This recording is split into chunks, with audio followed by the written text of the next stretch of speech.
Every year, we're treated to some fantastic games which will be remembered for years to come. But on the flip side, every year brings games that are notorious in their failings and run the risk in being remembered for all of the wrong reasons.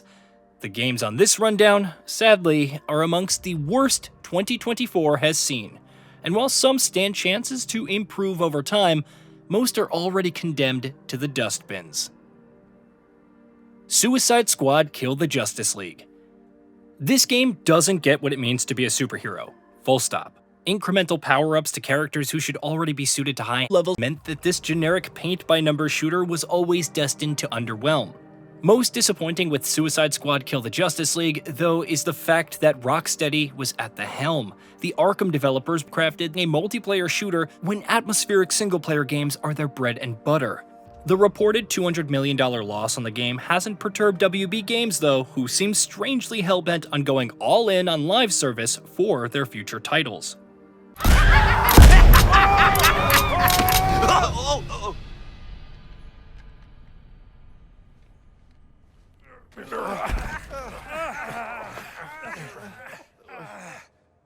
What'd I just tell you?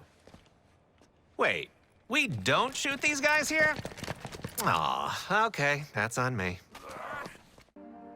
Towers of Gasba. Towers of Gasba is still in early access, so pointed out by numerous hopeful Steam reviewers, its potential as a diamond in the rough can be realized once it's released proper next year.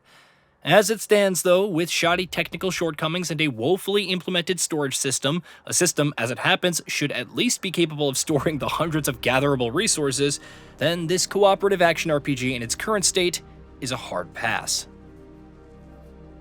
Outpost Infinity Siege. Outpost Infinity Siege actually looks really cool, as if a game whereby you shoot big guns from a mech isn't ever cool. It features pretty decent graphics and harbors an interesting world. It has a lot going for it. Ignoring the technical problems that are going to plague a lot of the games on this rundown and the unfriendly controls and UI, the reason Outpost Infinity Siege appears on this rundown is it appears to have been abandoned by its developers before it's ever even been finished. The final act has been cut, which, when taking the game's notoriously slow start into account, is a crying shame, which makes you feel as though you've just wasted your time.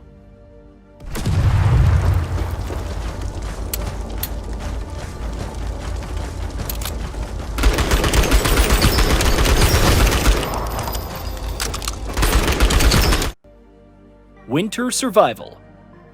Another game on this rundown in early access, so the presumption is any shortcomings can be resolved before the game's released properly. However, according to the game's own Steam page, Winter Survival is a fully fledged game despite its early access tag, so there isn't much hope that this soulless example of harsh frozen survival will improve. Complaints here range from poor graphics ruining immersion to barely any meaningful animation in the game's multitude of resource gathering actions. It'd be fair to write it off yet, many reviewers liken it to a worthy alternative to The Long Dark after all. Teenage Mutant Ninja Turtles Arcade: Wrath of the Mutants. A port of the 2017 arcade classic with an extra serving of stages and boss battles should have been a slam dunk for Cradle Games, but Teenage Mutant Ninja Turtles Arcade: Wrath of the Mutants is lacking almost every element that would have made the Half-Shelled Heroes' most recent beat-em-up experience so enveloping. Those known as turtles cannot go.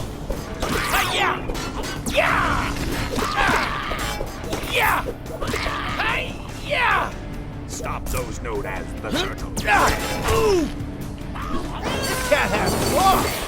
Poorly implemented button bash combat, next to no story and a chaotic art style which makes recognizing what's happening during the chaotic action damn near impossible, ensures that the Wrath of the Mutants will be swiftly forgotten. Bulletstorm VR.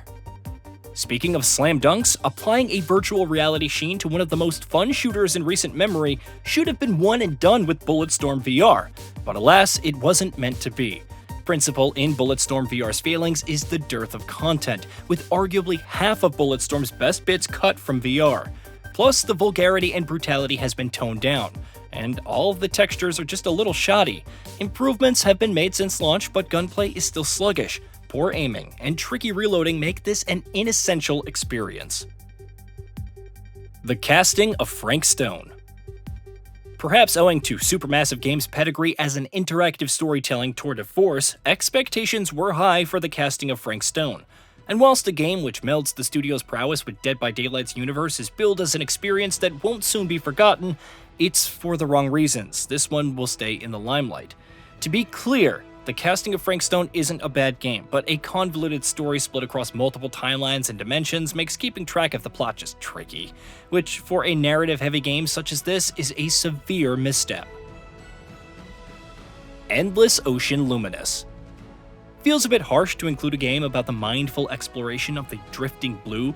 Read a game where nothing much really happens by design. On a rundown of the worst single-player games given, it's supposed to be a harbor tranquility within a vast nothingness, but Endless Ocean Luminous reduced the luster of the sea to tedium. It's tough to strike a balance between meaningful objectives and busy work, but impose the tasks of cataloging fish across limitless leagues of in-kit ocean, and the Endless Ocean Luminous educational potential becomes a boring, list-checking experience.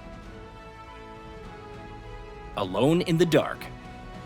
The original Alone in the Dark is remembered as an atmospheric trailblazer, with storytelling and puzzle solving which paved the way for many a survival horror which followed. Its 2024 reincarnation, however, failed to capture any of the original's valor, whilst confusingly also maintaining its lackluster combat. Mostly too easy, Alone in the Dark 2024 would no doubt have been better if the combat wasn't featured at all, given the inconvenience it presented.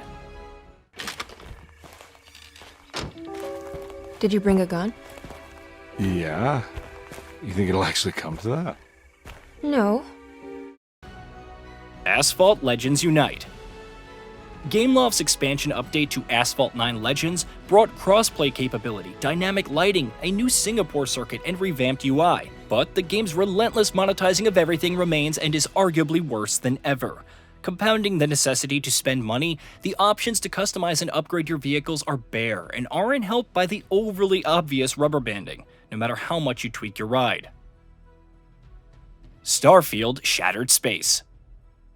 Bethesda's expansion to their cosmos-exploring RPG Starfield is plagued with poor writing, making this arguably intriguing world a frustrating mess to play through. Despite most of its content being more handcrafted than procedurally generated, it's the lack of meaningful choices coinciding alongside terrible dialogue which makes Shattered Space an impossible expansion to recommend. It appears Bethesda have abandoned Starfield for Elder Scrolls 6 already. G.I. Joe Wrath of Cobra. Of all of the nostalgia-baiting, side-scrolling beat-em-ups that have materialized in recent memory, G.I. Joe Wrath of Cobra is easily the worst. Minimal enemy design, lackluster boss battles, imprecise controls, and a smattering of bugs and technical issues hinder G.I. Joe Wrath of Cobra to an extent that even fans of the IP might struggle to get their heads around this one. Wild West Dynasty. This open-world survival sim presents a harsh version of the Wild West, and it's arguably a setting that would appeal to a vast player base. Yet Wild West Dynasty only serves up disappointment after disappointment. Poor animations, subpar controls, and base building mechanics that you could do nothing but labor through mean Wild West Dynasty is one for the dustbins. Astra Knights of V. A genuinely intriguing story, stellar graphics, and surprisingly stylish combat can't distract from Astra Knights of V being an undeniably pay-to-win title. Gacha games are renowned for this, of course, but Astra Knights of V feels like their predatory nature is taken to a whole new level, with the grind being exacerbated by tough opponents always being a few levels higher than you, whilst there not being any systems in place to alleviate the constant pain of grinding for upgrades unless you spend. Jujutsu Kaisen Cursed Clash. Releasing a game on the extremely popular Jujutsu Kaisen series in the height of its popularity is a red flag for cash grabbing, but when the game is bland, uninspired, and technically broken, then it becomes something altogether more shameless. Jujutsu Kaisen Cursed Clash is a failure on all levels. To top it off, the graphics are ugly, characters are imbalanced, a sin for a fighting game. And netcode is shocking, meaning even if you wanted to have a go with friends online, you can't. Avoid.